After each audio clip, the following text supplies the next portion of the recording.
Ronaldo fans ভাই, আমি ভেবেছিলাম যে এই টপিকে আর ভিডিও বানাবো না, কিন্তু ভাই আজকে আমাকে ডিএম করেছে এই ফটোটা আমি এখানে অ্যাড করছি। দেখো এই যে ফটোটা আমাকে ডিএম করেছে একটা ভাই, আমি লিটারেলি রোনাল্ডোকে হেট করি না, আমি রেসপেক্ট করি, কিন্তু তোদের মতন কিছু গাধা ফ্যান্স যারা মানে রোনাল্ডোকে ভালোবাসে কিনা জানি না, আমি সত্যি কথা তোরা ফ্যান্স হওয়ার যোগ্যই না। কারণ ভাই কখনো তোরা মানে বাবা চেঞ্জ করতে থাকছিস, তোরা কখনো ইজিপ্টকে বাবা বানাচ্ছিস, কখনো ইংল্যান্ড, আর ফাইনালে তো স্পেন তোদের বাবা হয়ে গেছে।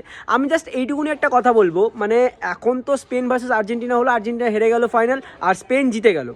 আমি কথা বলছি ক্লাব ফুটবলে, যখন এল ক্লাসিকো হবে, যখন রিয়াল মাদ্রিদ ভার্সেস বার্সা খেলা হবে, ঠিক আছে, তোরা তো অর্ধেক লোক জানিসও না এল ক্লাসিকো কাকে বলে, তা আমি বলছি কথাটা। ভাই স্পেনের অর্ধেক ছেলে কিন্তু বার্সাতে খেলে, আর রিয়াল মাদ্রিদ ভার্সেস যখন বার্সা হবে তখন কি তোরা কি বার্সাকে সাপোর্ট করবি যেমন এখন স্পেনকে সাপোর্ট করছিস? মানে স্পেনকে সাপোর্ট না, স্পেনকে লিটারেলি বাবা বানিয়ে নিয়েছিস। মানে এখন পর্তুগাল কে, হুইজ পর্তুগাল? এখন স্পেনই তোদের সব কিছু ভাই, লিটারেলি ভাই। আর এই ফোর্ডা ভাই যে বানিয়েছিস ভাই, করিস না এগুলো ভাই, খারাপ লাগছে। এমনি তো বেস্ট ইউটিউবারটা জানো কে?